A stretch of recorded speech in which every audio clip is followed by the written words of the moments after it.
All right, how do Jimmy Carr, gratitude, and the most important 52 minutes of your day, what do they have in common, and why do I look like a babushka? Well, listen, I kind of look like a babushka here because, well, it's pretty obvious. I'm bundled up because it is a nice, cool day out here today.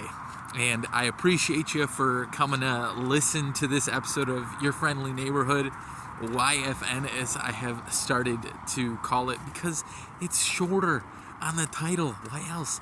But more importantly, I want to tell you why Jimmy Carr got me to get onto this track of what gratitude really is and how I connected with Joe Dispenza about research he's doing on how there is this particular 45 minutes in your day that can change your life ultimately because of using gratitude. But hey, it's not really just what gratitude is that you know it.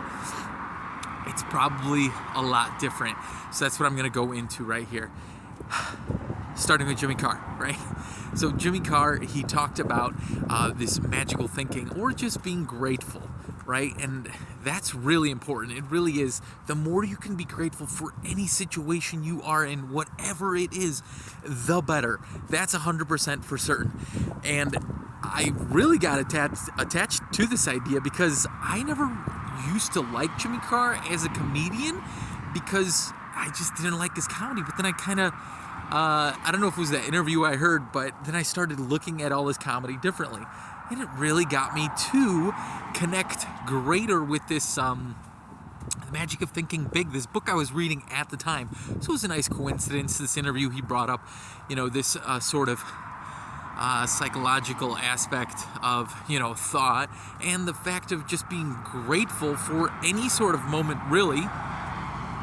No matter the case, you can always find something to be grateful for. I'm just going to walk here because just really want to reiterate the fact that gratitude is important. And if you ask what is gratitude, I'm going to explain it this way. Ultimately, it is appreciating something. But if you think about appreciation, you'll realize that wherever you are in your present moment, you're appreciating that right now with your senses. So if you do not necessarily like it, you need to understand why you are in that place. So you must ask yourself those situations. Why am I here if I don't like this?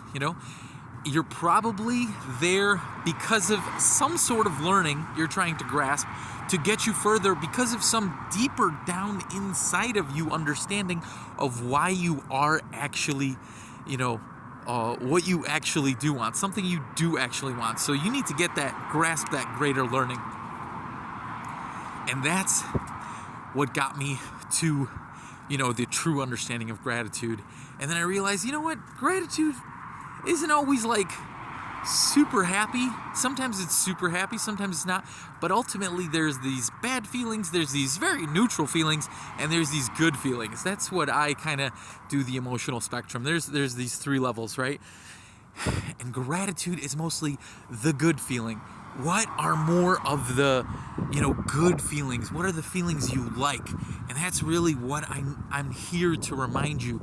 These 52 minutes, or what ultimately is these 45 minutes, that science-backed research has now shown that if you can experience these each day, you're only going to get better, right? You're only going to have more good, apparently.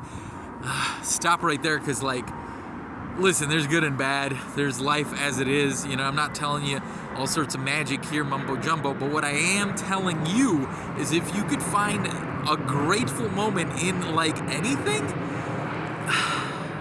any present moment you're in, that will help you for certain. And that's the main point of this. And now we get to this science-backed research that's happening right now by this doctor I mentioned, Dispenza, right? He specifically talks about if the research that he's doing for everyone that he's researched, the greater majority of people were able to complete it. And I tell you, if you can't complete what I'm about to, tell you because it's difficult, just keep trying, because it took me about 2 weeks to realize, wow, this is benefiting me. So then I started to do it more, and I started to actually do it, and then I started to amp up the amount of time I'm able to experience, these emotions. But ultimately, what you experience more of you will experience more of. So that's where this comes to. It's what you pay attention to expands more, because ultimately what you pay attention to, that feeling, that sort of life will be more, in your life. It's like you are the, sum of all the people, books, and people you hang out with, books you read, and the, knowledge you take in, right? So ultimately you're that sum. So